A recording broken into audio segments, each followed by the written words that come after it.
Wakil Presiden Gibran Rakabuming Raka merespons video viral Roy Suryo dan Dr. Tifa berziarah ke makam ibu dan ayah Presiden ke-7 Joko Widodo di Karanganyar, Solo, Jawa Tengah. Gibran menegaskan makam keluarganya boleh dikunjungi siapapun yang ingin memberikan doa.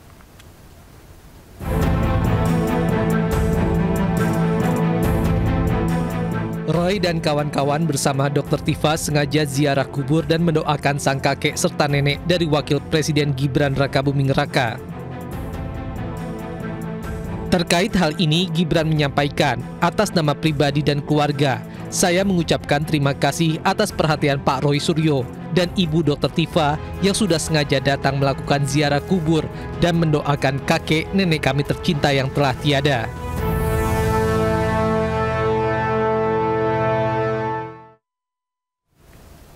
Ya, pemirsa, Menteri fenomenal dengan popularitas meroket netizen gadang-gadang. Menteri Keuangan Purbaya Yudi Sadewa maju jadi calon wakil presiden RI. Ya, Purbaya mengaku tidak begitu pikirkan usulan tersebut.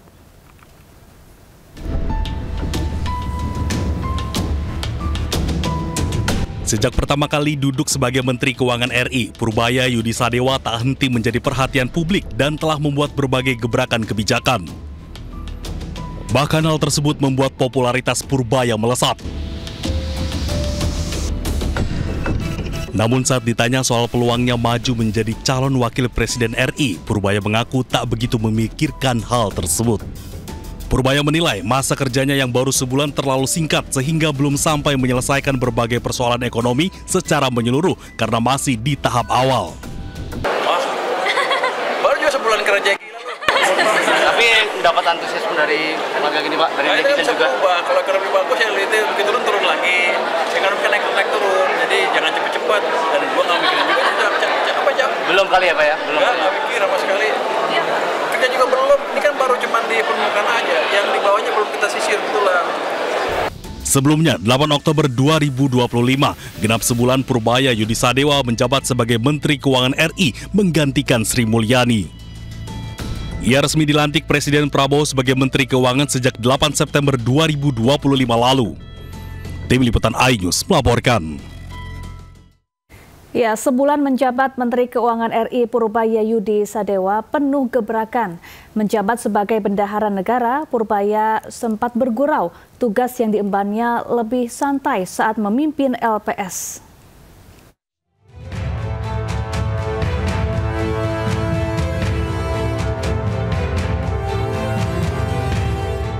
Sejak pertama kali duduk sebagai Menteri Keuangan RI, Purbaya Yudi Sadewa tak henti menjadi perhatian publik dan telah membuat berbagai gebrakan kebijakan. Salah satu gebrakan paling fenomenal adalah mengucurkan dana 200 triliun rupiah ke 5 bank yang tergabung dalam himpunan bank milik negara. Tak hanya itu, akibat salah satu rencana kebijakannya memotong anggaran transfer ke daerah dalam APBN 2026, Purbaya sempat digeruduk 18 gubernur se-Indonesia Selasa kemarin. Meski demikian, sejumlah gebrakan lain juga telah dibuat Menteri Keuangan Purbaya, di antaranya. Pertama, tidak menaikkan tarif cukai rokok pada 2026 untuk memulihkan industri tembakau yang mengalami tekanan bisnis 3 tahun terakhir. Kedua, bagi-bagi diskon pajak seperti insentif PPh 21 ditanggung pemerintah untuk pekerja di sektor padat karya dengan gaji 10 juta rupiah. Ketiga, perpanjang keringanan pajak 0,5% bagi UMKM hingga 2026. Keempat, perangi produk tekstil ilegal yang masuk ke Indonesia dari Cina yang telah menguasai 99% pasar busana seperti busana muslim. Kelima, kejar 200 penunggak pajak besar dengan total tagihan yang sudah ingkrah 50 hingga 60 triliun rupiah. Keenam, membuat kawasan khusus industri hasil tembakau untuk produsen rokok ilegal supaya mudah melegalkan usahanya. Sebulan menjadi Menteri Keuangan, Purbaya mengaku tidak bisa lagi bersantai karena jadwal kerja sebagai bendahara negara sangatlah padat. Ia pun sempat bergurau, tugasnya lebih santai saat memimpin lembaga penjamin simpanan pada 2020 hingga 7 September 2025. Perjalanan itu nggak kerasa, soalnya tuh jalan terus nggak berhenti. Capek juga ya. Kalau dibandingkan di LPS, enakan di LPS lebih santai. 8 Oktober 2025, genap sebulan, Purbaya Yudi Sadewa menjabat sebagai Menteri Keuangan RI menggantikan Sri Mulyani. Ia resmi dilantik Presiden Prabowo sebagai Menteri Keuangan sejak 8 September 2025 lalu. Tim Liputan iNews melaporkan. Pemirsa, dalam 2-3 tahun ke depan, bahan bakar minyak di Indonesia akan dicampur dengan etanol 10%. Menurut Menteri SDM Bahlil Lahadalia, rencana pencampuran etanol dan bensin sudah disetujui oleh Presiden Prabowo.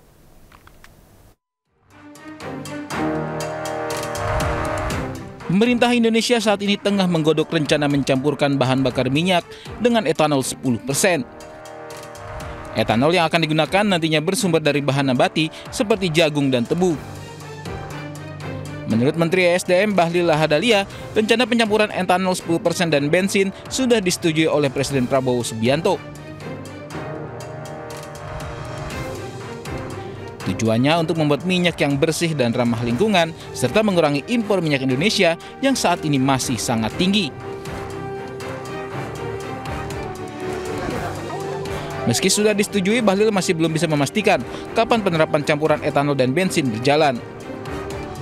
Saat ini pemerintah tengah menghitung dengan rencana penerapan dalam 2 hingga 3 tahun ke depan. Tim Liputan iNews melaporkan. Pemirsa, pemerintah Indonesia resmi tidak akan memberikan visa untuk atlet senam Israel. Keputusan ini diambil lantaran hingga kini Indonesia tidak menjalin hubungan diplomatik dengan Israel sebelum Israel mengakui kemerdekaan Palestina.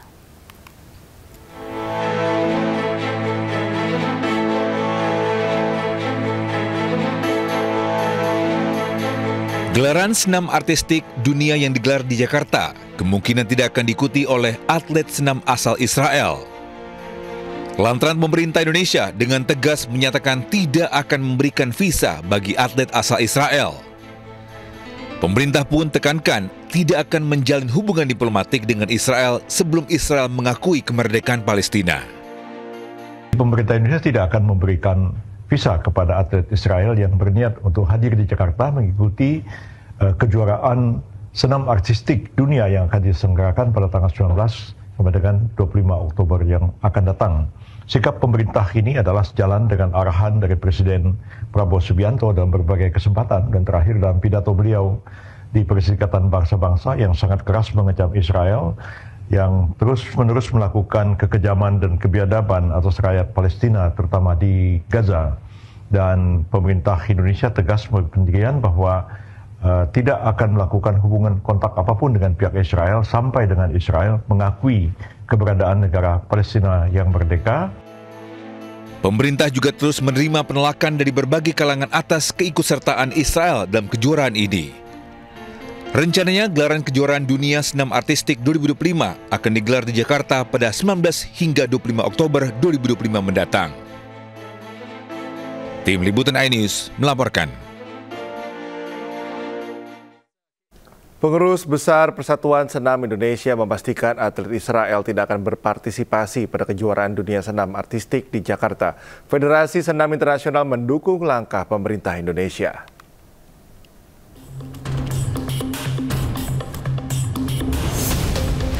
Atlet gimnastik Israel dipastikan tidak akan datang ke Indonesia dalam kejuaraan dunia senam artistik yang digelar di Jakarta pada 19 hingga 25 Oktober 2025. Ketua Federasi Gimnastik Indonesia sekaligus Ketua Umum PB Persani, Ita Yuliati, mengatakan hal itu dipastikan setelah pemerintah Indonesia menolak visa milik ke-6 atlet tersebut. Diketahui ke-6 atlet yang ditolak ke Indonesia diantaranya Eyal Indik, Artem Dolgopiat, Ron Piatov, Lihi Ras, Roni Samai, dan Yali Sosani. Mereka dipastikan tidak akan hadir, ya, karena secara visa juga sudah di-cancel. Kemudian dan FIG juga sudah menyatakan tadi pagi kepada saya bahwa akan menyatakan kesatu mendukung keputusan pemerintah Indonesia dan yang kedua memastikan Israel tidak hadir. Sementara itu, Ketua Komite Olimpiade Indonesia KOI Raja Sapta Oktohari menyampaikan Presiden Federasi Senam Internasional Morinari Wanatabe sudah menyatakan secara resmi mendukung keputusan Indonesia.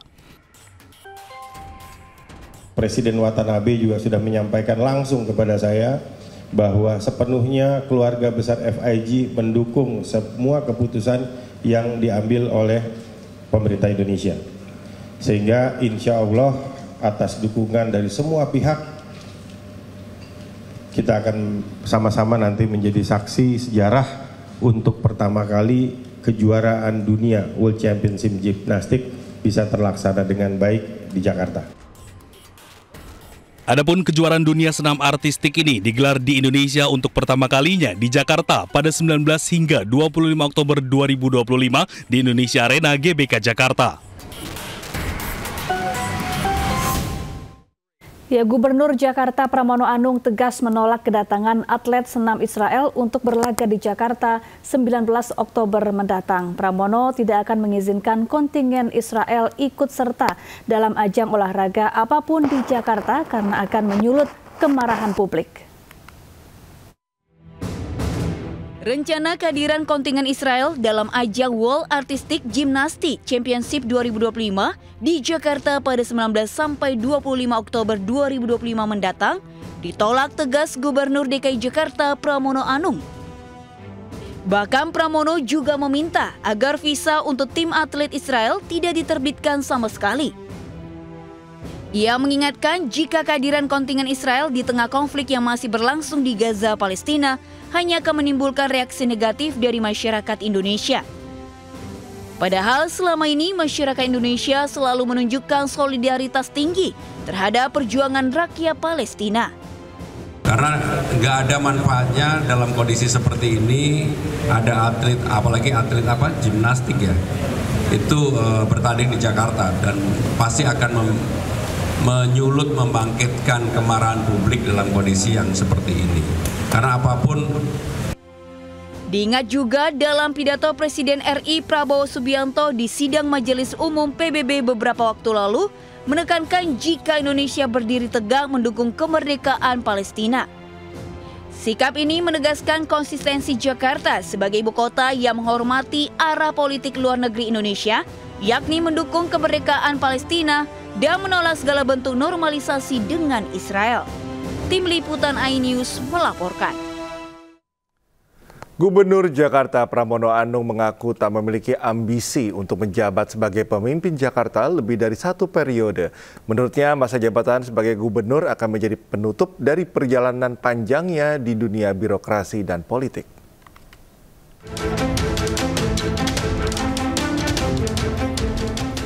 Gubernur DKI Jakarta Pramono Anung menegaskan komitmennya untuk menjabat hanya 1 periode sebagai pemimpin Jakarta. Pernyataan ini disampaikan Pramono saat menjadi narasumber dalam sebuah acara Bank Plat Merah di Jakarta. Di depan seluruh tamu undangan yang hadir, Pramono mengaku tidak memiliki ambisi untuk menjabat sebagai pemimpin Jakarta lebih dari 1 periode.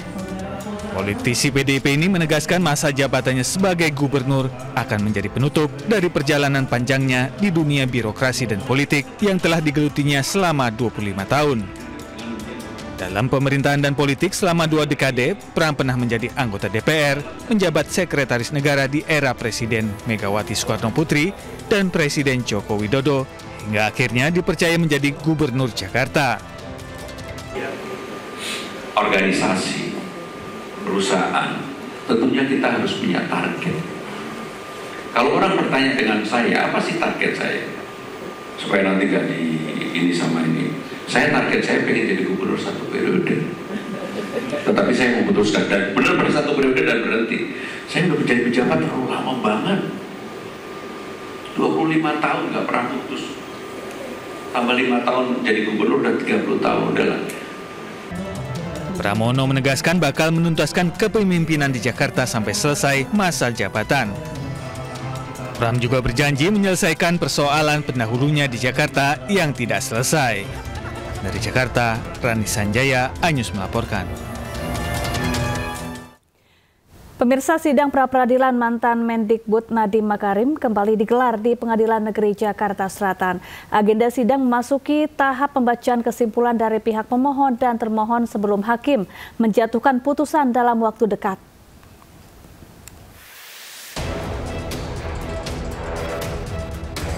Sidang pra-peradilan mantan Menteri Pendidikan dan Kebudayaan Nadiem Makarim kembali digelar di Pengadilan Negeri Jakarta Selatan. Dalam sidang, kuasa hukum Nadiem, Hotman Paris, mempertanyakan dasar penetapan kliennya sebagai tersangka.